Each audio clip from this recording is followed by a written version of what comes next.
tout cas, pour ce qui me concerne, je n'ai jamais abandonné la Côte d'Ivoire et mes amis du FPI, puisque j'ai eu l'immense honneur, à la fin des années 90, en tant que secrétaire national des jeunesses socialistes à l'époque, de rencontrer Laurent Gbagbo et les jeunesses du FPI. Et je n'oublierai jamais cette rencontre parce qu'elle a été constitutive d'un de mes engagements pour l'indépendance de l'Afrique et des Africains.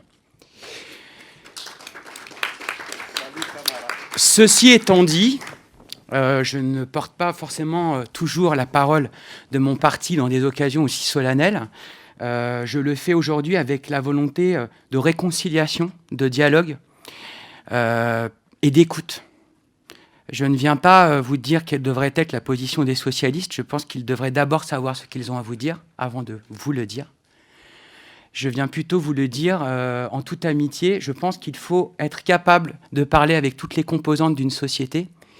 Et dans ce que j'ai entendu dans la première phase de nos échanges cet après-midi, je suis assez encouragé à l'idée de penser que vous êtes tout à fait dans la bonne dynamique, et notamment dans la capacité à porter toutes les paroles de la société civile ivoirienne.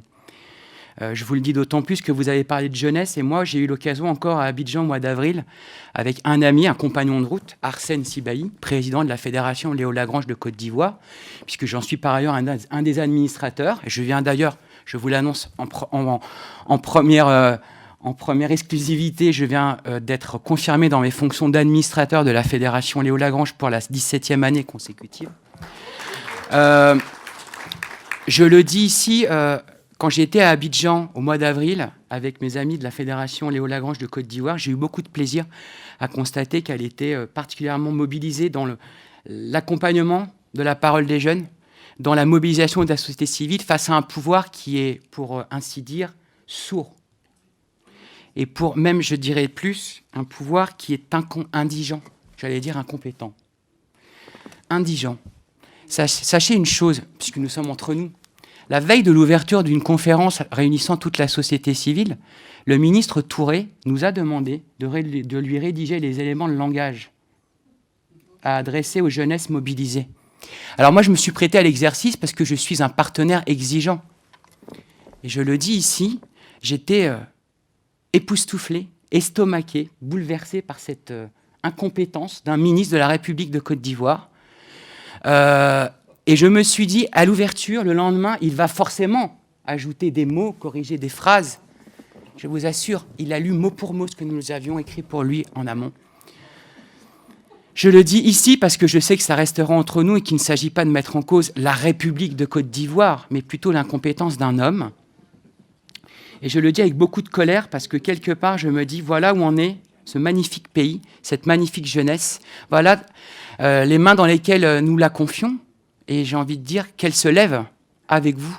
Soyez les relais de cela. Si je n'ai pas de conseils à vous donner, mais un encouragement à vous adresser, c'est que je serai à vos côtés et je serai que vous serez aux côtés de ces jeunes Ivoiriens encore demain. Et la dernière chose que je voulais vous dire, c'est qu'au-delà du rôle de la société civile, évidemment, les échéances électorales sont déterminantes. Mais la reconstruction de la Côte d'Ivoire et de l'ensemble des démocraties africaines, elle ne se fera plus sans les citoyens. Et vous avez été d'ailleurs, dans la conquête du pouvoir en 2000, porté au pouvoir parce que justement, vous veniez du peuple ivoirien, de toutes ses composantes, dans sa diversité, dans sa richesse. Et quelque part, aujourd'hui, des pouvoirs politiques émergent lors d'élections, d'autres sont en difficulté, c'est le jeu démocratique.